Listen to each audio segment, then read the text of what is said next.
ফেব্রুয়ারিতে ত্রয়োদশ জাতীয় সংসদ নির্বাচন। সারা দেশ প্রস্তুত হচ্ছে একটি অবাধ, সুষ্ঠু ও গ্রহণযোগ্য নির্বাচনের জন্য।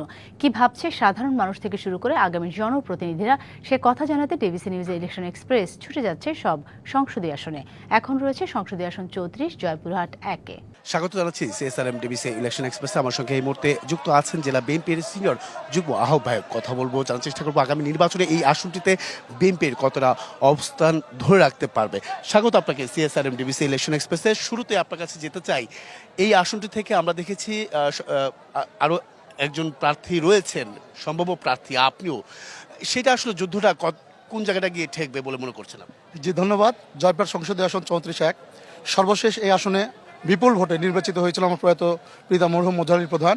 তিনি বাংলাদেশের ইতিহাসে সর্বোচ্চ ভোট পেয়েছে জয়পুরহাট যতগুলো নির্বাচন হয়েছে। আর এই আসনে আন্দোলন সংগ্রামে আমি ছাত্রদলের কেন্দ্রীয় সাংগঠনিক সম্পাদক ছিলাম, জেলা বিএনপির সিনিয়র যুগ্ম আহ্বায়কের দায়িত্ব পালন করছি। এই জেলায় সর্বোচ্চ মামলা হামলা এবং আন্দোলন সংগ্রামে সর্বোচ্চ ভূমিকা, একাধিকবার কারাগারে যাওয়া এবং আমার জীবনে ক্রসফায়ার সহ অসংখ্য হুলিয়া নিয়ে নেতাকর্মী নিয়ে অদ্যবধি মাঠে আছি। দলের সঙ্গে বেইমানি করিনি, জিয়া পরিবারের সঙ্গে বিশ্বাসঘাতকতা করিনি।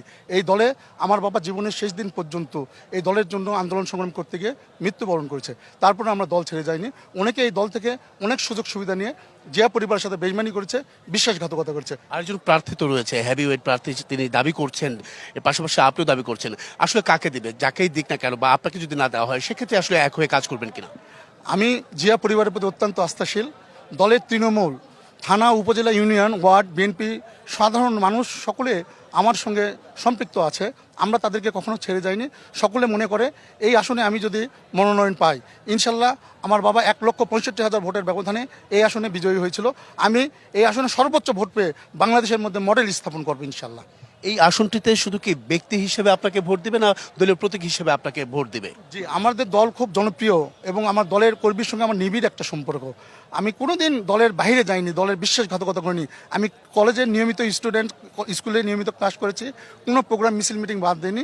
দলের সঙ্গে বিশ্বাসঘাতকতা করিনি। জিয়া পরিবারের সকল সুখে দুঃখে সবসময় পাশে থেকেছি।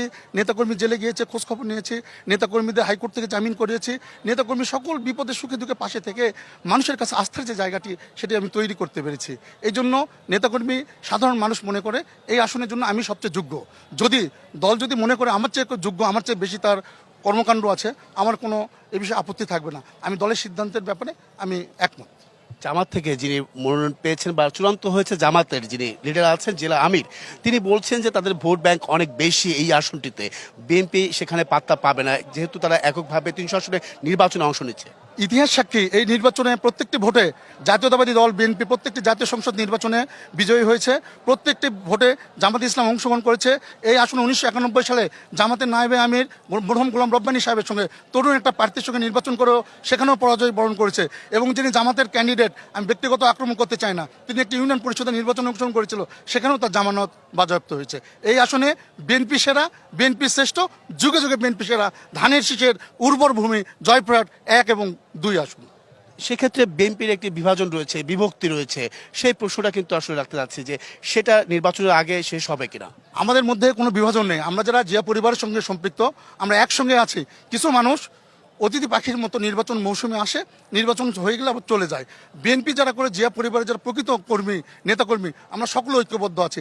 আপনি আজকে তাকে দেখুন, এই পাশ থেকে প্রত্যেকটি থানা বিএনপির সভাপতি, সেক্রেটারি, ইউনিয়ন বিএনপির সভাপতি, সেক্রেটারি, শ্রমিক দলের প্রেসিডেন্ট, সেক্রেটারি, মুক্তিযোদ্ধা দলের প্রেসিডেন্ট, সেক্রেটারি, মহিলা দলের প্রেসিডেন্ট, সেক্রেটারি, সবাই আমার সঙ্গে এখানে আছে।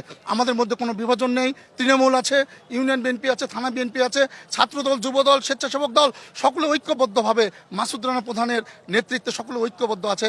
আমার মরহুম পিতা 30 বছর জেলা বিএনপির সভাপতি ছিল। তিনি দীর্ঘদিন আন্দোলন সংগ্রাম করে মানুষের সুখে দুঃখে পাশে ছিল। আমিও মানুষের সুখে দুঃখে পাশে থাকতে চাই। এই এলাকার যত উন্নয়ন বিএনপির আমলে হয়েছে, আগামী দিনে যদি জাতীয় সংসদে আপনাকে যদি মনোনয়ন দেওয়া হয়, তো সেক্ষেত্রে আপনি কি করবেন এই আমি আসনটি? এই আসনের জন্য জয়পুরহাট 5 বিবিতে পানির একটা সমস্যা আছে, সমাধান করব এবং আমরা পার্ক নির্মাণ করব এবং জয়পুরহাটে গোল চত্বর নির্মাণ করব। জয়পুরহাটে মেডিকেল কলেজের অভাব, আমরা মেডিকেল কলেজ করব এবং গ্রামীণ পর্যায়ে যে অবকাঠামোগুলো আমরা উন্নয়ন করব, ক্রীড়ার জন্য ভালো জায়গা নেই, আমরা 5 জয়প্রাট স্টেডিয়াম বিনির্মাণ করব এবং আমরা গ্রামীণ পর্যায়ে প্রত্যেকটি রাস্তাঘাট উন্নয়ন করব, পানির সমস্যা সমাধান করব এবং সাধারণ ছেলে মেয়েদের জন্য কর্মসংস্থান সৃষ্টি করব।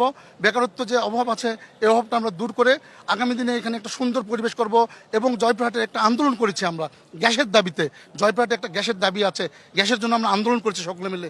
ইনশাল্লাহ আমি যদি নির্বাচিত হই, আমার দল যদি রাষ্ট্রীয় ক্ষমতায় আসে, জয়প্রহাটের পাইপলাইনে গ্যাস নিয়ে এসে শিল্পের জন্য আমরা একটা উদাহরণ সৃষ্টি করবো ইনশাল্লাহ। সনাতন ধর্মাবলম্বীদের জন্য কোনো বিষয় আছে কিনা, ছোট করে উত্তর দেবেন একেবারে।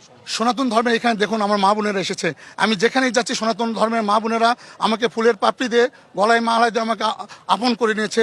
সনাতন ধর্মের 5ই আগস্টের পরে বাংলাদেশে যে সংকট দেখা দিয়েছিল, আমরা প্রত্যেকটি মন্দির প্রত্যেকটি পরিবারকে আমাদের নিজের পরিবার মনে করে আমরা তাদেরকে গ্রহণ করেছি। অসংখ্য ধন্যবাদ, আমাদের সঙ্গে আপনি এতক্ষণ যুক্ত ছিলেন। পরবর্তী সংবাদ সন্ধ্যা 7টায় থাকছে বিভিন্ন রাজনৈতিক দলের তৃণমূল পর্যায়ে নেতা কর্মীরা কি ভাবছেন আগামী নির্বাচন বিষয়। সঙ্গে থাকুন CSRM BBC ইলেকশন এক্সপ্রেস।